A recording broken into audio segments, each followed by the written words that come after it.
السلام بنات، نتمنى تكونوا بألف خير. مرحبا بكم في قناتكم منوعات عائشة. اليوم جبت لكم فيديو من نوع آخر. جبت لكم تجربة ل بيتزا أم وليد بدون تخمار.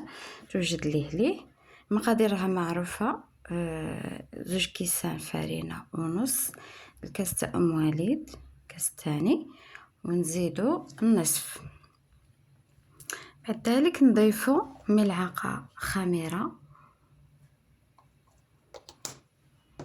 نزيدو ملعقة سكر،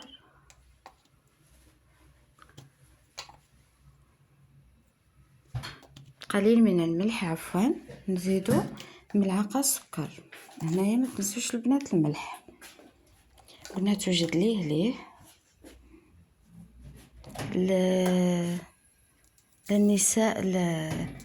النساء العاملات ولا الماكسات في البيت، ولا تبغى ديري حاجه خفيفه، تبدلي شويه بوراك، شويه معقوده، ديري ميني بيتزا هذه. وانا كي جربتها ما شاء الله، هي نص كاس زيت. مقادير كامله بالضبط راها في القناه تاع ام وليد. انا برك جربت الوصفه وعجبتني ما شاء الله. هنا نحاول ان نبسو هذيك الفرينه نبسوها بالزيت. والله خرجت البنات، خرجت تحفه تحفه تحفه.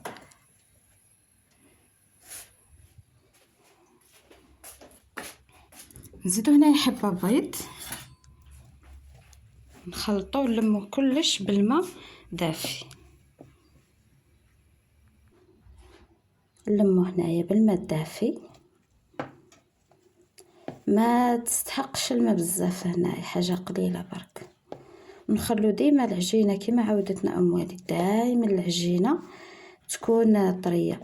عفوا سمحولي، نسيت الخميره الكيميائيه، كيس من الخميره الكيميائيه. انا نحاول اني نلم العجينه، ها هي، وندلكوها هنايا حوالي دقيقه. انا راني نتعلم بركه البنات كيما راكم تعلموا كاع. وجربت لكم الوصفه هذه تاع ام وليد، عجبتني ما شاء الله. والله بالخف هكا توجد وبنتها ما شاء الله. مام بيتزا اللي قبل تبارك الله. انا هنايا كون نقول لكم درت ميني بيتزا، خرجوا لي حبات، في التالي درت حبه كبيره. المهم انايا ندلكوها شويه وتكون العجينه كما قلنا رطبه. هنا تقدري درت شويه فرينه، بصح ما كذبش عليكم بعدا غبنتني العجينه ولات تيباسلي. تنجمي ديريها بلا ما ديري الفرينه، ديري برك ساشي لتحت ولا في هكاك بلا فرينه تنجمي تخدميها. لخش فيها الزيت ما غاديش تلصق لك في البلاط. هنا نفتحها وما تضحكوش عليا البنات، راني نتعلم كيفكم كامل.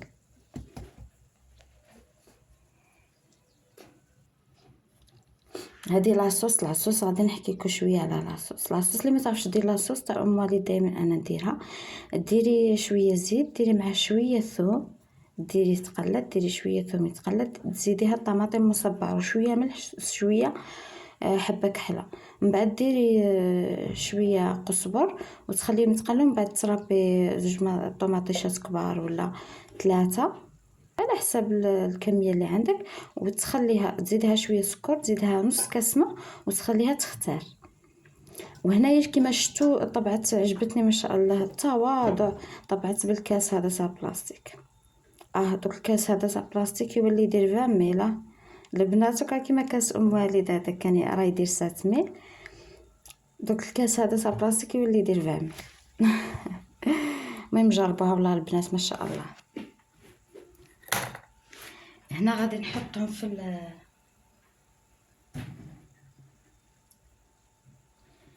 في البلاطو.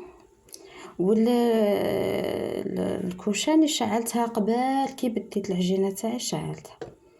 هنايا كي لميتها من شافه العجينه كيفاش صرالها، جاتك شغل مثقبه ولا ما على باليش. انا ننصحكم انكم البنات تخلوها ترتاح شويه. هنا كي تعاودي تلميها كما نخليها ترتاح شويه. ديجا تيبات وما ديريهاش الفرينه. يعني كنت تعرفوني البنات ما ديرولهاش فرينه، ما تلصقش هذه كي قالها عليا. شوفوا هكا بالحلال. شوفوا المهم غادي نكمل كامل الكميه اللي عندي. شوفوا راكم تشوفوا هاد الثقوب هذا واش ما خليتهاش ريحت، وكي تطبعيها تعاود تتكمش. خلوها تريح البنات. هذه خطا بعدا درتها انا علاش ما ثبتش الوصفه كما نقولوا بحذافيري. هنا معليش نحاول نفتحها. فتحتها وعاود ولات دخلت في بعضها. عاود حليتها بالحلة ما نكذبش عليكم. صح ما شاء الله والله تصدمت من النتيجة ما شاء الله. هي شوفي ما كذبش عليك ما خرجت كما تاع ام وليد 100%.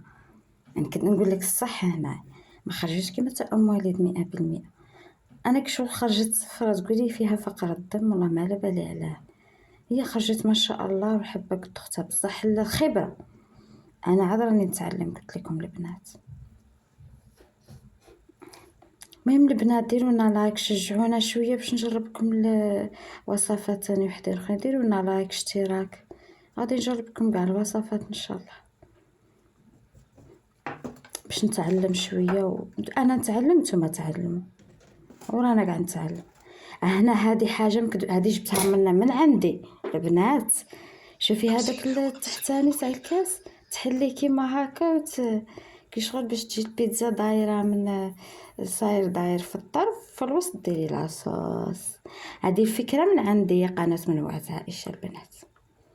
هيا كي جاتكم الفكره مليحه بصح شوفوا كوارث ماشي دائره. وحده جات مستطيل وحده جات بيضاويه وحده هذا بنادم كيكون يتعلم.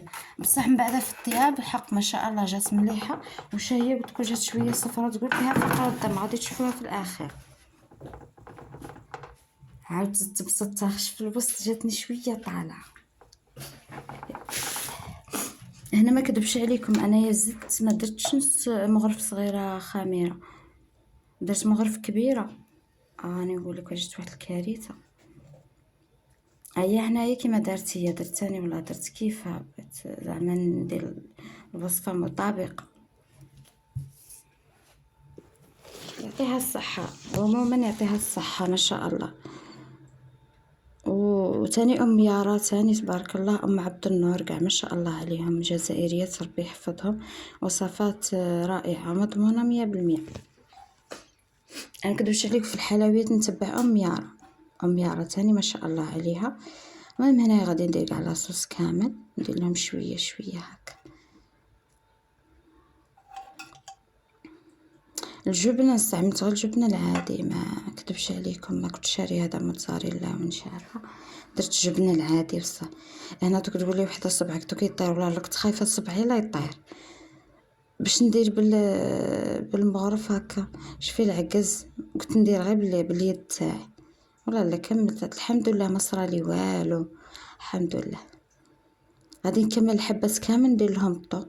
اللي قلت لي تهضري بزاف خصك تقدري ما تسمعيش ما تتبعيش الفيديو خرجي ديري اشتراك وخرجي اختي. لو بغيتي ما ديريش اشتراك ما ديريش ديك حاجتك اختي. ربي يحفظكم. انا احترمكم كامل اللي يبغيني اللي ما يبغينيش اللي عجبه الفيديو اللي ما عجبهش مرحبا بكم كامل. انا راني كيفكم نتعلم كيما رانا قاعد نتعلموا كاع. هنا شوفوا لا فرماج نصف كارثه. المهم انا داك المهم هنايا ندير هذاك الفرماج انا ربيته في الكبير في الغليظ. انا ما نربي في الصغيره حتى في الصغيره ما يجيش ندير تشري مربي بصاحي حيدي عليا. كنت نتعلم اليوم لا شيط العشاء باش نخدم هاد البيتزا. اما عليكم ديروا اشتراك مرغمات تاخد شيط العشاء ايمن شيط العشاء ناكلو غير بيتزا صاي معليش بيتزا مع الحرير. المهم هنايا هذاك ديكور اللي بغى درت وحدين فيهم الزيتون. اللي بغى دير الزيتون الاخضر الزيتون الكحل كاين اللي بغى الزيتون الاخضر دير الزيتون الاخضر بصح هي طبعها الزيتون الكحل. وحدين درتو بلا زيتون ايمن ما يبغيش الزيتون درت حبات بلا زيتون تالي والله لا عجزت قعدت هاك لبز. المهم النتيجه غتشوفوها في الاخير ما شاء الله دفعت طيب. هيا البنات، هذه هي البيتزا تاعنا كما راكم تشوفوا. صحة فطوركم، محشمتنيش ها ما شاء الله. الشيشة تبارك الله. هيا ربي يحفظكم، شكرا لكم، الى اللقاء في فيديو اخر ان شاء الله. تحياتي.